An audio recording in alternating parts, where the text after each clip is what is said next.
Now I would like to welcome our moderator for the growth performance panel, Ben Normand. He is an aquaculture consultant and teaching faculty member at Fleming College. He is also the host of our Hatchery International Hatchery 101 webinar series. Welcome, Ben. Thanks very much, Jean. It's great to be here. Over to you. Well, thank you, folks. Welcome to this panel on growth performance. We have four panelists joining us today. We have Dr. Hayri Deniz, and he's the Secretary General of Mugla Fish Farmers Association. We also have Dr. Mykolas Kamaitis, who's a veterinarian and the owner of Belwood Lake Veterinary Services. We have Phil Mackey, who's the CEO of Mount Lassen Trout Farm, and he's the past president of the U.S. Trout Farmers Association. And we have Oliver Robinson, head of the British Trout Association. Welcome, panelists. Now, just before we get into the questions here, I'd want to take a minute for you folks to introduce yourselves, give everyone a bit of a background on your experience and your expertise here. Let's start with you, Dr. Deniz. Yes, thank you so much. I am Hayri Deniz from Turkey. Now I am working for Mugla Fish Farmers Association as a Secretary General. At the same time, I am the external consultant, Belwood Fish Farmers company. So in the beginning, 25 years, I worked for Minister of Agriculture as a marine director. And then I worked Kılıç Seafood Company is external trade director. So now I am working at the Secretary General Fish Farmers Association. So at the same time, the company. I think that's all. My experience on especially aquaculture and in mariculture especially. Thank you so much. Excellent, thank you. Dr. Kamaitis, would you like to take that away? Yeah, thanks, Ben. As been mentioned, I'm a veterinarian. I'm based out of Ontario and working with different trout and some other species in the province, as well as working in Saskatchewan as well. I started my career as a fish vet.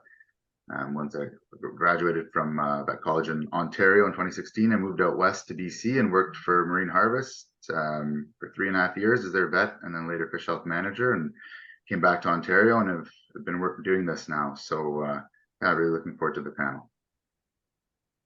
Excellent. Thank you very much. We're happy to have you here. Phil, would you like to introduce yourself?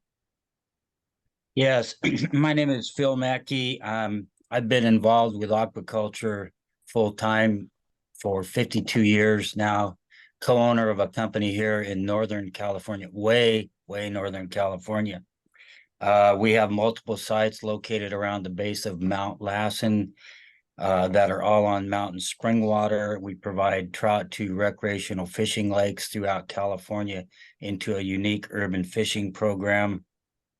We also process some of our own steelhead, the larger trout, that go to Michelin-starred chefs around the Greater Bay Area.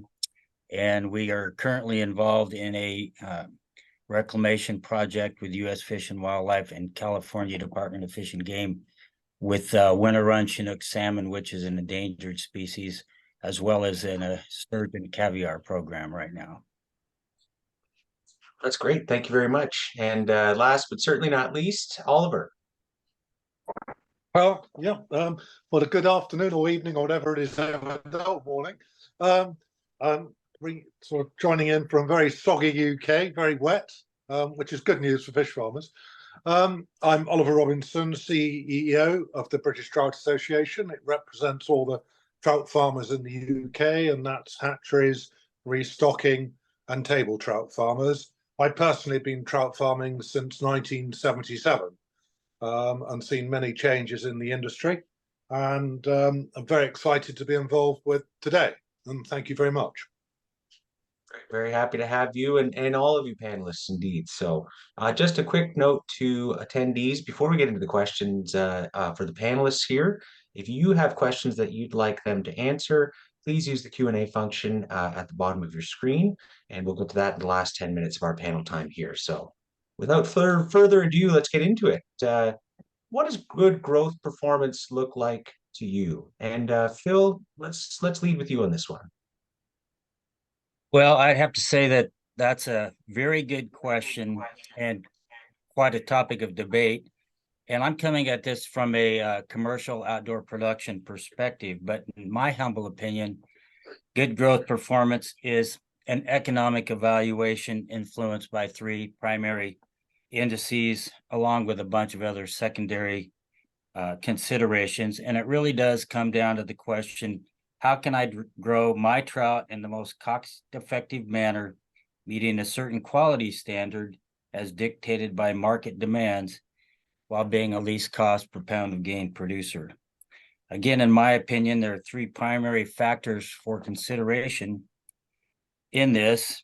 And the first one is genetics. We heard the panel earlier talk about genetics, and I hope everybody realizes how important that is for the future. But essentially, what comes down to what is the genetic growth potential of an animal to produce pounds of feed to pounds of flesh in the most cost-effective manner in my farming conditions. In other words, which strains can I produce, or which strains can I buy that will achieve the most cost-effective and efficient growth? And so if you have the ability to produce your own strains, you're most likely going to produce a strain that will thrive in your environment, as opposed to buying outside strains. But I think what that comes down to is an evaluation of what strains you either have or what strains that you can buy in that will produce that effective growth. Next would be diet, and the same considerations are in effect there. Which feeds can I buy that under my conditions will produce the most effective cost per pound of gain? And both of those things, in my opinion, take a great deal of commitment of time and research, so that you are testing different feeds. Feeds change. Suppliers have different formulations. You have different needs, and the same with the genetics. So a commitment to testing and evaluation of genetics and feed are a huge part of this growth performance evaluation. And finally, it's environment. Assuming you have the proper environment to grow these trout, and as we know, the environments are changing. Oxygen management is a huge part of this, in my opinion. We know that if we can cost effectively maintain oxygen close to saturation levels, we will reduce stress, increase FCR, et cetera. So at the end of the day, managing the dissolved oxygen levels will increase performance and increase the bottom line if managed effectively. So at the end of the day, I guess the key questions to ask when you're trying to determine good growth performance are, what are the most effective strains I can raise, along with the most effective feeds that I can feed to my fish, as well as oxygen management to achieve the best growth performance for the least cost.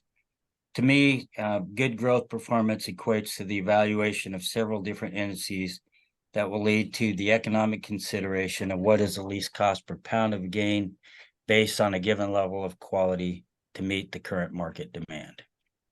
That was great. Thank you very much, Phil. It was a good overview of exactly what to be looking at here for sure. So we have a good idea now of what we need to look at to assess growth performance and what good growth performance looks at. Oliver, I wanted to tap you on the shoulder for this one here. We know what's sort of the good side of it. What stands in the way or maybe prevents producers from achieving that sort of growth performance in your experience here? I think certainly I very rarely talk about the experience in the UK. Over the many years, the UK has relied on egg imports from the States, South Africa, from all around the world, as long as they're up the standards for the health, quality of the eggs. But the biggest problem is that the UK has been very slow to get off on a breeding program, and we've very struggled with getting support from government for grants specifically for hatcheries and egg production. But I think it was interesting, the previous speaker was saying the cost effective. I think I would put in is that speed of growth is important, but the other thing is that I think a lot of people miss is the carcass quality, because actually, you know, our end product, we're selling a fresh product and our end product is it that day. If it's not the right quality, we've got a problem. So that needs to be the right quality, and work needs to be done on that over a period of time. And I think the other thing is we would like to see, we're very much on the back foot in the UK, but I would love to see breeding for disease resistance. I think that's terribly important, getting the use of antibiotics down, etc., because that's, you know, out there in the world at the moment. I think the blocker really in the UK, if I'm honest, is that the people are just not wanted to invest the money because it's been cheaper to buy eggs in from abroad. While if you think back to the mid-80s, we couldn't import any eggs from the States, including Lassen, because of the coronavirus. We've got Denmark shut down now. So we, as a sector, we are very vulnerable, and we're trying to encourage government and the farmers to support them to get breeding programs going. But it takes many years. We have one company, Houghton Springs, that has actually done a breeding program for a long time in the UK, and we have another large trout producer in Scotland who's just set off doing that as well. Yeah, it's a frustration in the UK, but you know, we've started, so we just have to keep it going. Much like what Phil mentioned, not having that ability to develop lines that perform and have been proven to perform well in that specific environment certainly could be a challenge. Phil, in your okay, go ahead. It's a real Achilles heel, I think, for everybody. But also, when you're selecting, each river system's different type of water, different farm systems. I would love to be able to pull the world of trout together and get selecting breeding trout programs around the world. Obviously, Trout Lodge have been very successful. But if you look at what they've done, they weren't really into the breed selection until probably 10 years ago. I tried to persuade them to do all sorts of things and didn't happen. Now everybody is doing it. Because the other thing that's changed, and the positive, because we hear the negatives why we haven't done it, but the positives is that the technology to allow us to do the gene selection and the costs are coming down. So that's good news. Very positive. Excellent, thank you. Phil, in the American context, what are some challenges that you faced through your career in terms of hitting those metrics, as you say?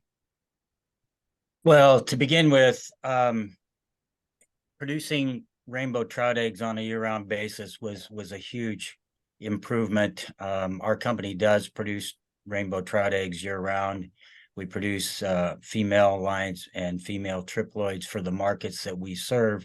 And then evaluating feeds as we see these changing commodity issues and feeds, prices going up, et cetera, alternate protein sources, alternate substitutions.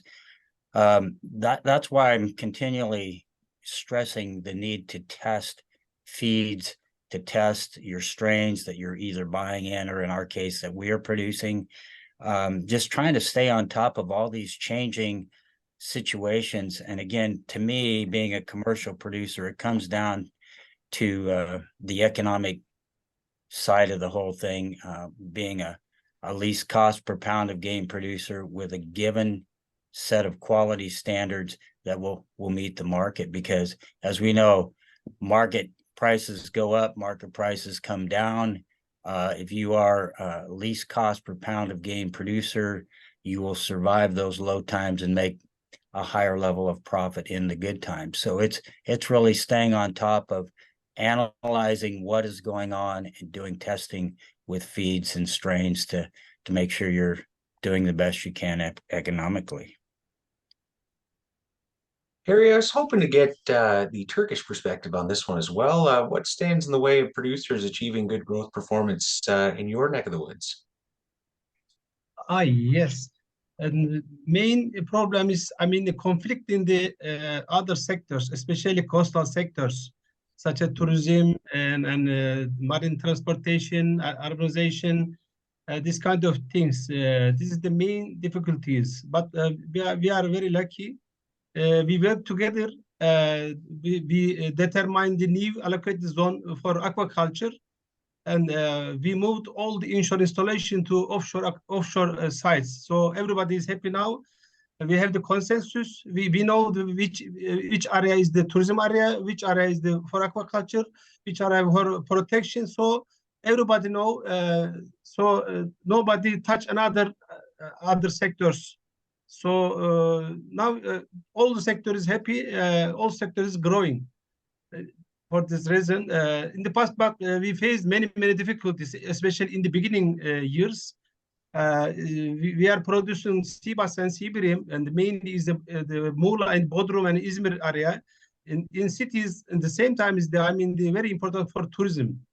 So in that time is our fish farms and the very sheltered area in the closed, very close the shore. So we face many difficulties, and then we come together. We determined all the new areas with consensus. So now we solved our problems actually. Now the sector is growing very fast. For instance, in the past 10 years, aquaculture is fastest growing sectors in the Turkey. Not only food sector, all sectors now in Turkey. It's great to hear. Thank you very much. Mick, let's turn to you now. We know fish health is a critical input for growth performance. Which health complications, challenges have you been seeing in the trout industry that stand in the way of achieving that good growth performance that producers crave? Yeah, I think it's a good question, and it's certainly multifactorial. When it comes to pathogens specifically, we have direct and indirect impacts, and so we're looking at the direct impacts of the pathogen themselves. We've got those typical pathogens that every kind of area is used to seeing, and there's those pathogens that are pretty common globally, and other ones that are more regional. But I think the flavobacteria are a great example in this. Whether we're looking at cold water disease or bacterial gill disease, columnaris. A lot of facilities, they've got them present now. I think there's more and more focus being put on system design and having facilities, even if they are flow through, to have inline water disinfection, at least partially, and any decrease in that bacterial load in the water can certainly help mitigate those issues. But certainly we see mortality is the obvious problem. If fish are dying, that's certainly impacting your bottom line and growth, and morbidity if sick fish don't like to eat. So it all stacks up.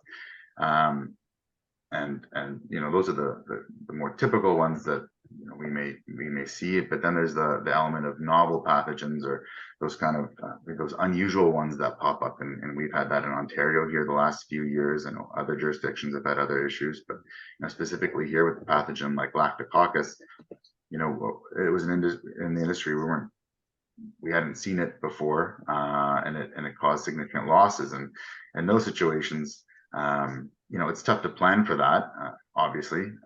So other than really strengthening your biosecurity and staying on top of things, these things can happen. We try to mitigate those risks wherever possible. And then from there, it's how do you deal with it? And so employing better biosecurity standards, taking fish health management more seriously, employing things like vaccines to help with all that. But certainly those can cause significant issues.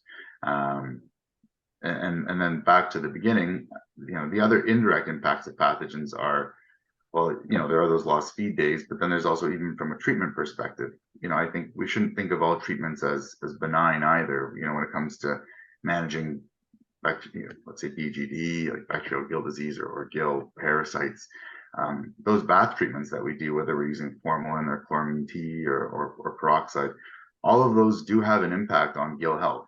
And I think on one hand, we don't want fish dying, and so if you're set up a system with that is well designed, that keeps the water clean, where we employ good internal biosecurity, I think that helps deal with a lot of issues. And I've certainly seen that. In those facilities where they're designed well, you tend to have less fish health challenges overall.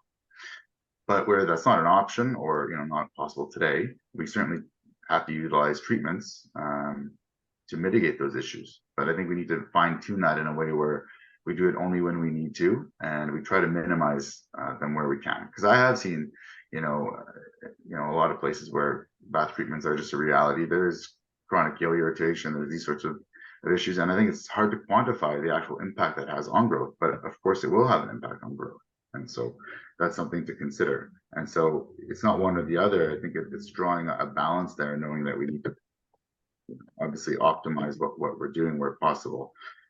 So I think that's a big take home point, is that we do treatments when we need to, but they certainly aren't benign. And going back to basic principles, when you're designing a facility or a production, or your production flow, your production setup, fish health certainly, obviously I'm biased, but certainly needs to be at the core of what you're thinking about. It can't be an afterthought.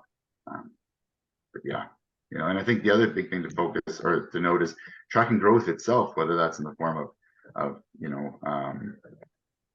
feed rates, growth samples, that sort of thing. That can also be an indicator of health challenges that are coming up. And so it can work the other way, where if we're actually tracking the growth of our fish, that can be an early indicator, a bit of a canary in the coal mine for issues coming down the pipe. And so that can be very, very useful as well. It's interesting as well. You mentioned the impact of the treatments themselves on the condition of the fish, but to tie it back to what Phil was mentioning as well, treatments, there's a real cost, a financial cost to carrying these out, right? So if you're in a position where you have to do this all the time, that's simply going to increase your costs and to potentially an unsustainable degree. Totally. And I'm certainly not wagging the finger at all. Like, it's necessary in some situations, and it should be done, right? Like that's perfectly fine, but it's acknowledging and recognizing that yeah, it all needs to be done in balance. That's wonderful. Thank you very much. Maturation. We did touch on this in the last webinar, or last panel, I should say. It is an issue that some producers contend with from time to time. I can say from personal experience, it's awfully disappointing to look at fish that you've spent time and money rearing and watch them go into maturation. So, Oliver, what have you seen in the industry in terms of strategies or suggestions that you have for producers to achieve that fish and growth of larger fish without crossing that line? Basically, we're going to have the only way that the UK is able to, well, anybody's going to be able to produce a big fish. We'll just put it in context. In the UK, we used to produce a lot of portion trout. So that's 400 gram to 700 gram. That whole dynamic has changed. Various fish counters and supermarkets have changed. And so the industry is moving to bigger fish in the sea, 4 to 7 kilo, and freshwater throws through sites and locks, probably 3.5 kilo.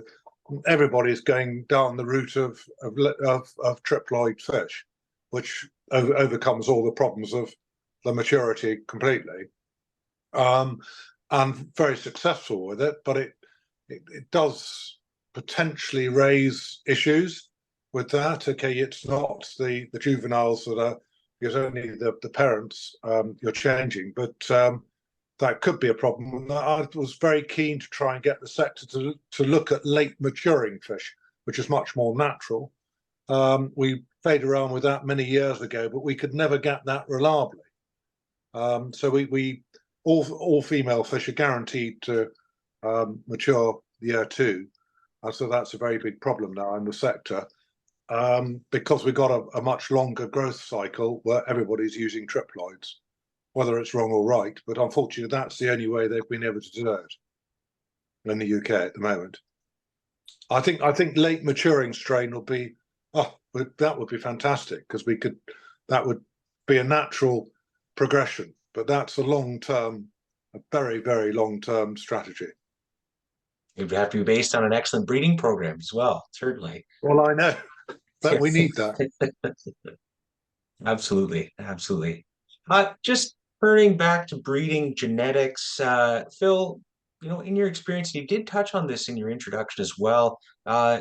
Genetics and genomics, are you talking about these technologies, these methodologies? They've been proven in the field. I want to dig into that a little bit deeper because this is certainly something at the forefront of how producers are achieving their goals and keeping their costs lower. So what exactly does the use of these technologies look like in terms of helping you achieve good growth performance? Well, again, in my opinion, I think that what we're going to see is genetics will lead us into the future of where we're trying to get to here. And I hope everybody realizes that the amount of research and technology that goes into developing a certain strain or these particular resources of monosex populations or triploids require a tremendous amount of investment by these seed stock suppliers. But as we go into the future, the genetics and genomics portion of genetics will lead the way, in my opinion, particularly related to alternate protein sources that are going to have to be a part of the future of this thing. So understanding that these seed stock suppliers are plowing a lot of money into these future developments and the costs associated with that, I think is a point that I'd like to make as we look at buying in eggs. Again, in our situation, we're vertically integrated with our egg supply, but it still takes a lot of testing. So the future to me relies on the genetic research that's going to be coming. Thank you very much. Looking towards the future here, Mick, let's turn back to you here as well. We can't have any webinar and not talk about climate change. It's just the reality of the world today. So, through climate change, we're seeing many jurisdictions are experiencing increasing water temperatures. Any farmer can tell you exactly why that might impact trout growth performance. How do you think that producers, researchers, and other stakeholders should be looking at and attempting to address this issue while maintaining good growth performance?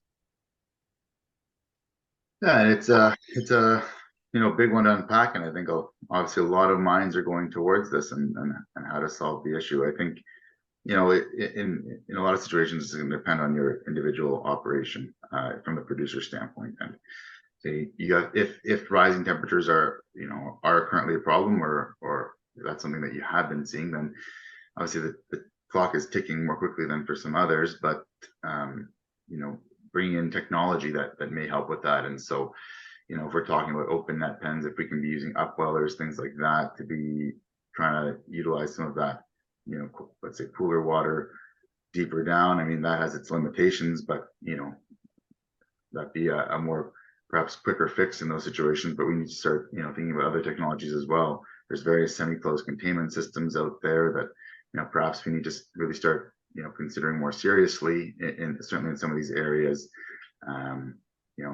RAS, there'll be a whole talk on it here coming up, and so it's not without its challenges either, but that's something to consider. Genetics, that whole talk about that too, and that's huge too, right? Like looking at thermal tolerance, and that work is being done, but seeing if we can kind of maximize that in our fish, in our trout. And then the other thing is looking at facility location, and this is a tough one because it really much depends on your jurisdiction. Certainly, from a Canadian perspective, we're not without water that isn't great for producing trout right now, and that will be probably for quite a long time. But getting access to that water, whether that be offshore or in other water bodies, it's not as simple as saying, let's set up a farm there. We need basically regulatory enablement, and that's an exceeding challenge in this country, and I know other countries around the world too, is where regulators, the environment isn't such that allows producers to put the fish maybe where the best place for them would be, and that's a big hurdle to address. So that would be a big one, I think, because like I say, there's not like there's no areas in this country that we can grow and around the world that we can grow fish, but we need to have access to those areas. So yeah, I think others may have some other thoughts on that, but I think those are big ones in this first pathogenic shift and that sort of thing. I mean, we've talked about, in the Ontario context, we've certainly seen that, and I know other jurisdictions have as well. And so it's also, again, coming back to being vigilant about the health challenges you have in your area, research, putting research funding and research dollars into looking at some of these new pathogens, certainly into surveillance as well, so we can stay on top of them, looking at all, record keeping, and trying to get ahead of issues is the biggest thing, right? Preventing rather than reacting. So, yeah. So thank you. Just one quick note again to attendees. If you do have questions that you'd like to ask, please use the Q&A function as opposed to the chat function at the bottom of your screen here.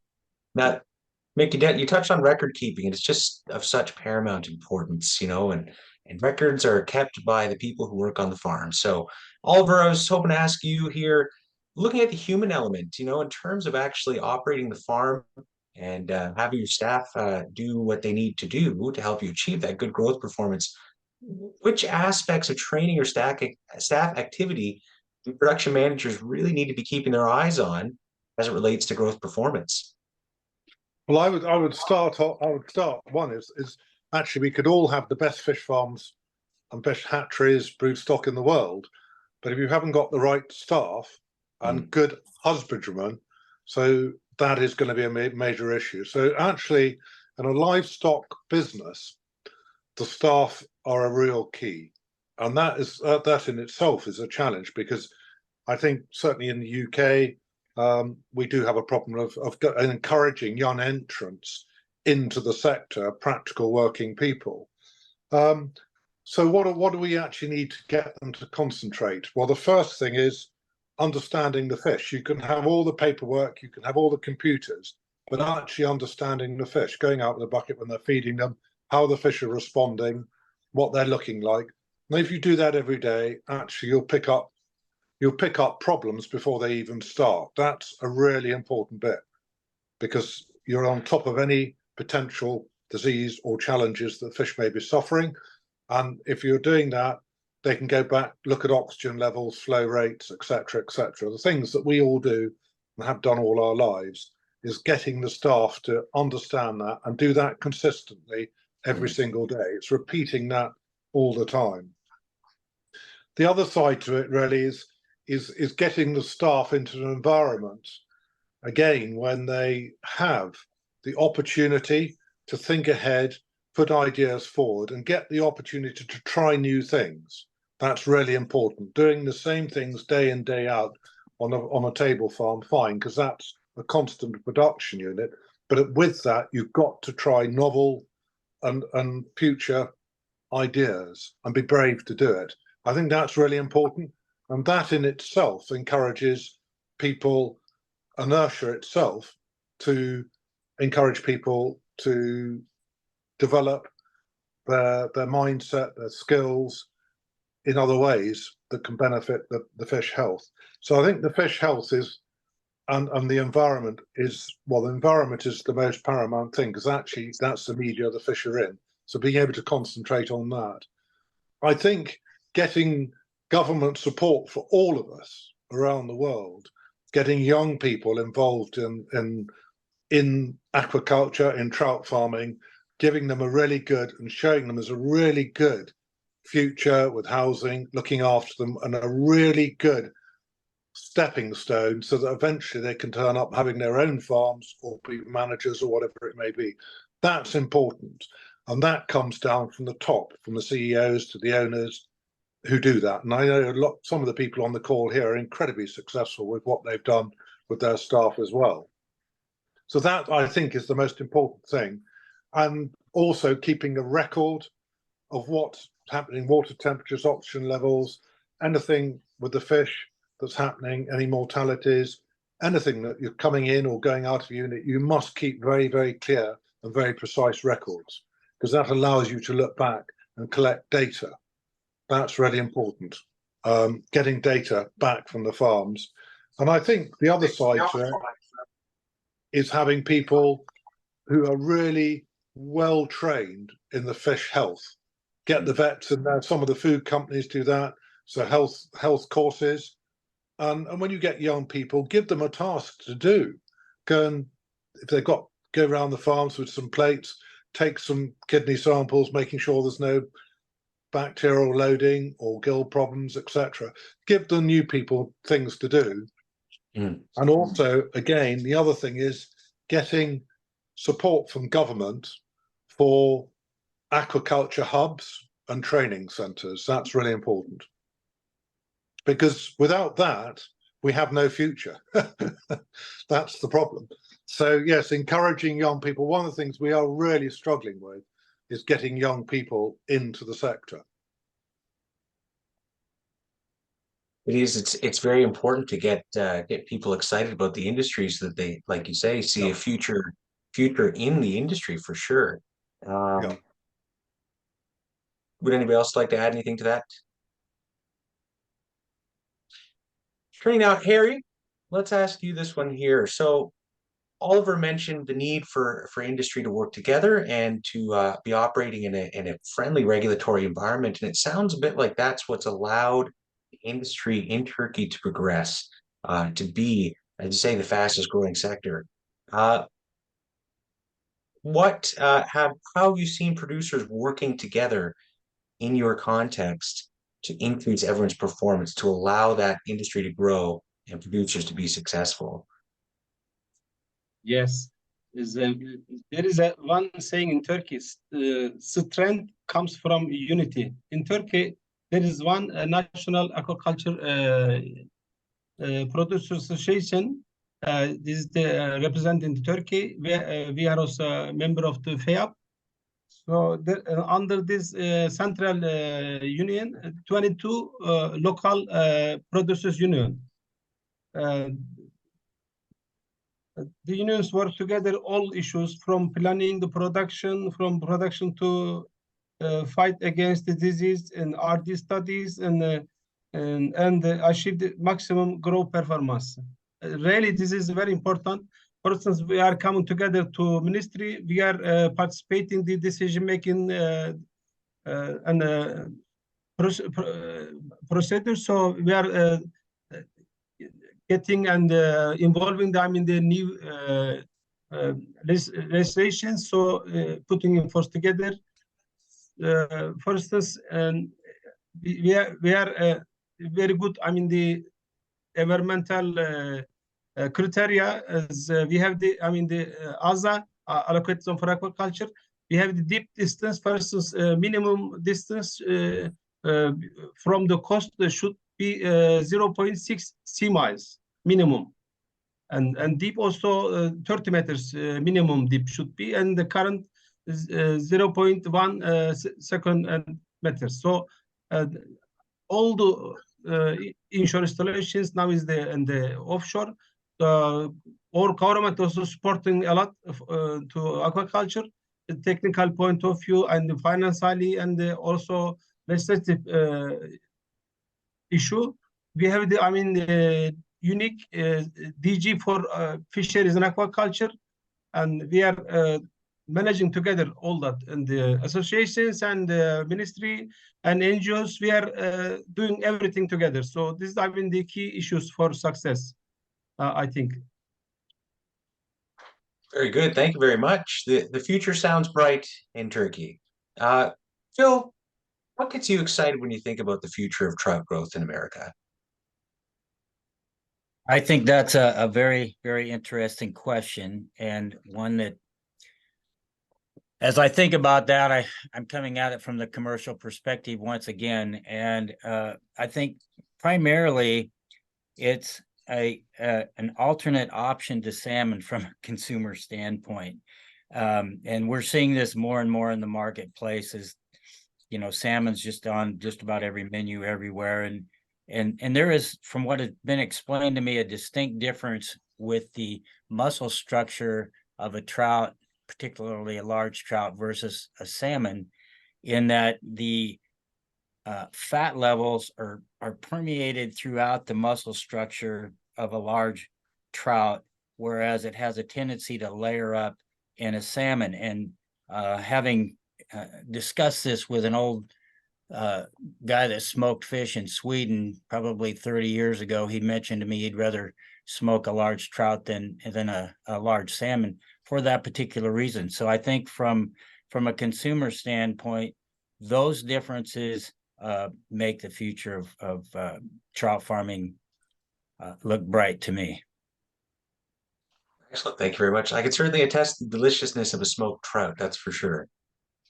It's now time now to turn to audience questions here. So first question here, specifically to Oliver, as Canada is having a similar issue, how has government support changed in the UK for breeding program funding? Are you seeing some development on that front? I think we may well be getting some traction. It's pushing water uphill at the moment, but because of the situation in Denmark, yeah, I think Scottish government is very keen to help us. It is a bit chalk and cheese in the UK. We have Scottish government, obviously a lot of salmon up there. Aquaculture is a massive industry up there and a big employer in rural areas, whereas England and Wales, it's less so. And the problem is it's keeping us on the radar screen, which can be a bit frustrating. But I think, yeah, they're listening. And I think in time, over the next year, we may well get some support. It is a bit of a struggle uphill, but like everything else, it's the most important thing to everybody is if you've got, doesn't matter what party they are, you've got policymakers, you've got regulators, get them out on the farms, talk to them and get close to them and really get them going.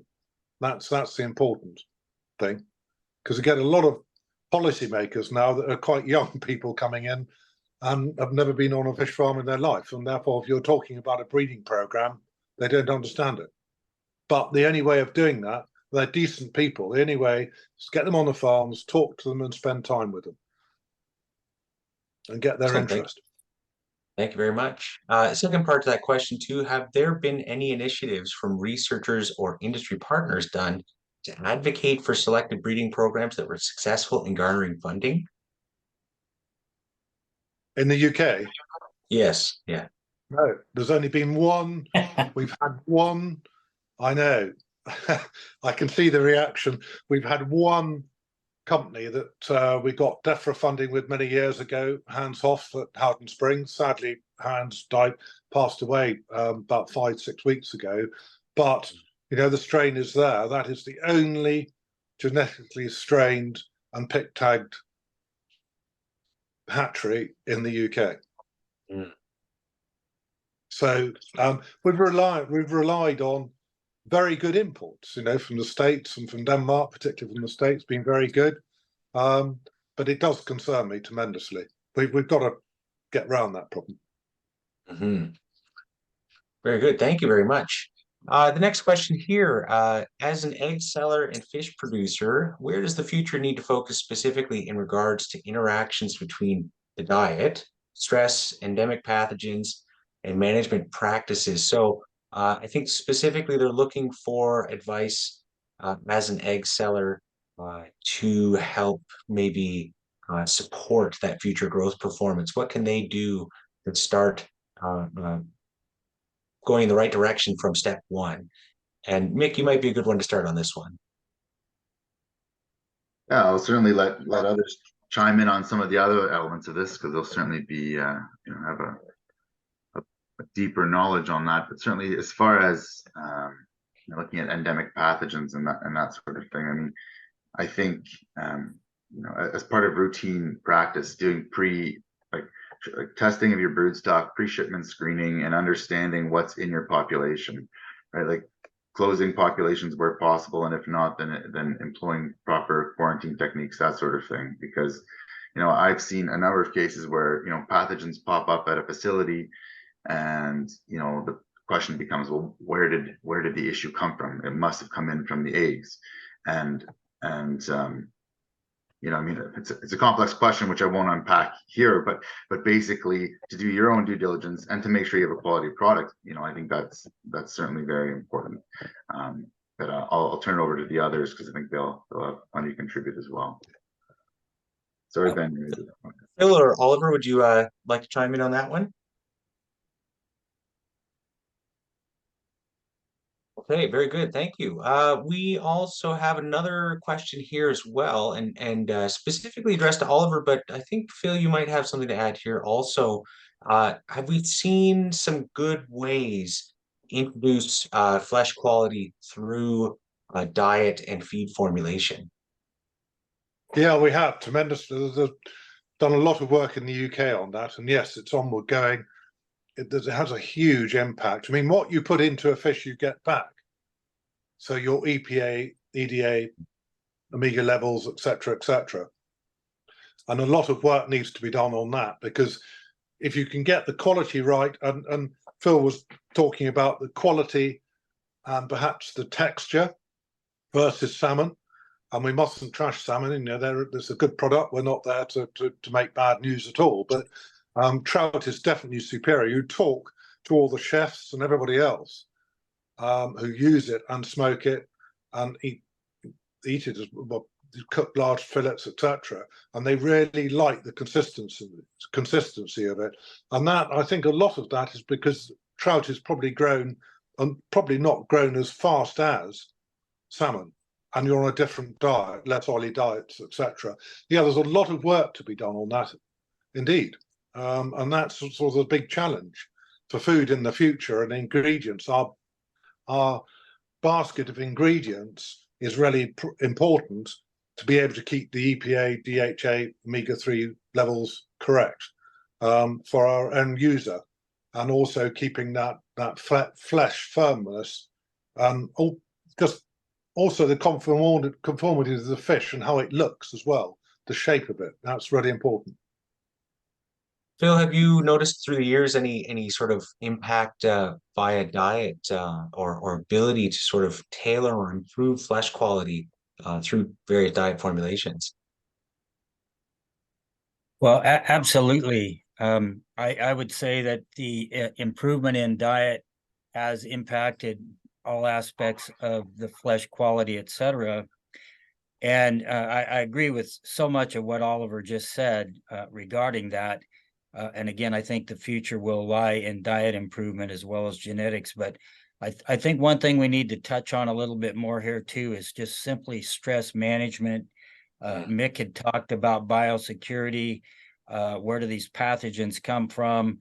To have a closed system or an environment where your raceways or ponds or whatever are shielded away from outside predation. Birds can introduce pathogens. Lots of other predators like to eat fish. So when we think about all of this, I think stress management is a huge part of the consideration of growth performance, and particularly when it relates to flesh quality in the harvest cycle. So there is just a whole bunch to this that diet, nutrition, genetics, stress management that needs to be factored into a high quality trout product. Excellent. Absolutely. Thank you very much, guys. Well, we're at the end of our time now for this panel.